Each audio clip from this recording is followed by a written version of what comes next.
አደይ ቀጣይ ክፍል። ሰላም ጤና ይስጥልን ውድና የተከበራችሁ ከቆይታ በኋላ ዛሬ መተናል።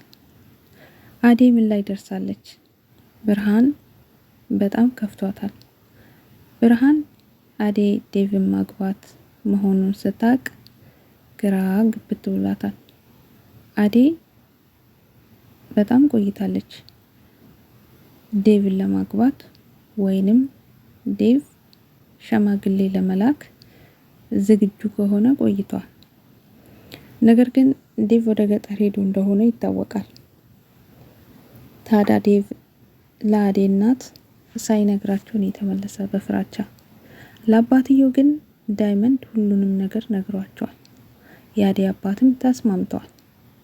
አደይም እንድታገባ ፈቅደዋል።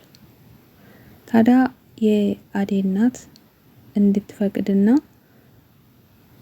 አደይ ማግባት እንዳለባት የብርሃን አጎት ወደ ቤት መምጣት ነግሯቸዋል። ብርሃን አጎቷን ተከትላ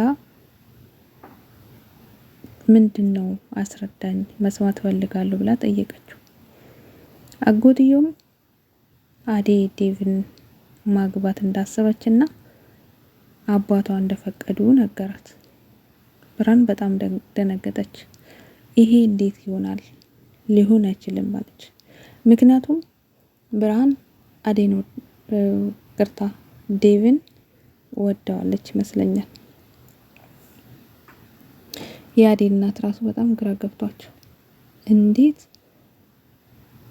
እህታማቾች አንድ ሰውን ይወዳሉ እያሉ በጣም ግራ ተጋቡ። ታዲያ የአደይ እናት ብርሃን ስለወደደችው አደይ እንዳታገባ ሊከለክሉ ነው። አደይ ወደ ክፍለ ሀገር ለመሄድ እንዳሰበች ይታወቃል። ምናልባት ለሊ ትንሽ ታማለች። ለሊን ከተሻላት በኋላ አደይ ወደ ክፍለ ሀገር እንደምታመራ ነው።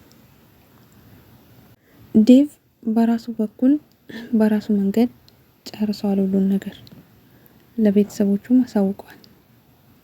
እንዲሁም ሸማግሌ ለመላክ ዝግጁ ነው። አደይ ግን በለሊ ምክንያት ዛሬ ነገ እያለችው ትገኛለች። ምናልባት የለሊ ዶክተር አደይን ሳይወዳት አይቀርም። አደይን ሳይወዳት አይቀርም። ዴቭ እና አደይ መሀል በሱ የተነሳ ክፍተት እንዳይፈጠር ትንሽ ሰጋው።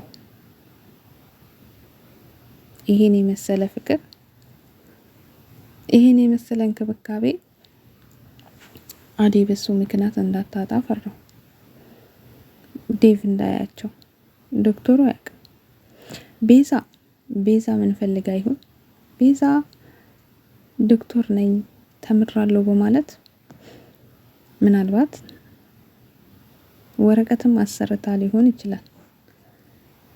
ዶክተሩ ቤት ተቀጥራለች። ለሊ እዛ ነው የምትታከመው። ተንኮል እንዳሰራባት አስባለሁ። ወይም ዶክተሩ ላይ ቤዛ የሆነ ነገር አስባለች። ዳይመንድ ግን ለዶክተሩ ነግሮታል። ዶክተሩ ግን አሁን ተሻሽላ ተለውጣ ተቀይራ እዚህ ቦታ ከተቀመጠች አንተ ምን አስቀና ብሎታል።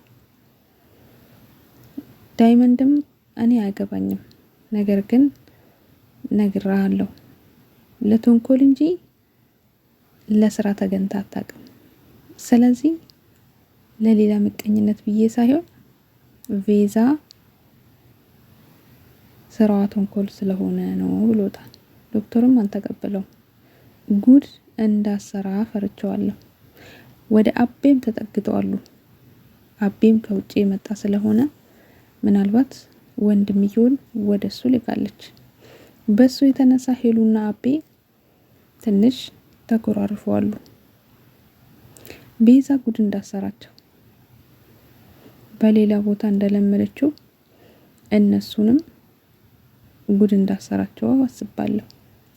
ለማንኛውም ውድ ቤተሰብ ዴቭ እና አደይ ሽምግልናቸው ቢፋጠንና የአደይ እናትን ፈቅዶ አንድ ላይ ቢሆኑ ይመረጣል። ብርሃንም ቁርጧን አውቃ ትቀመጣለች። ለሊ በሽታዋ እስካሁን ድረስ በደንብ የተነገራት አይመስለኝም። በዛ ምክንያት ግን ስራ ያገኙ ይመስላል። አደይም ለልዬም ባቡሬ ለሊን አሳልፌ አልሰጥም እያለ ስልክ እያወራ ነው። ምናልባት ለሊን አሁንም ሊያጠምዷት ፈልጎ ይሆን? ለሊ በአሁኑ ሰዓት ህመም ላይ ትገኛለች። ይሄ ነገር ሲጨመርበት ደግሞ ወደፊት ለሊ ምን ያጋጥማት ይሆን የሚለው ያሳስባል። ለማንኛውም መልካም ቆይታ ይሁንልን። የሚቀጥለው እስከምንገናኝ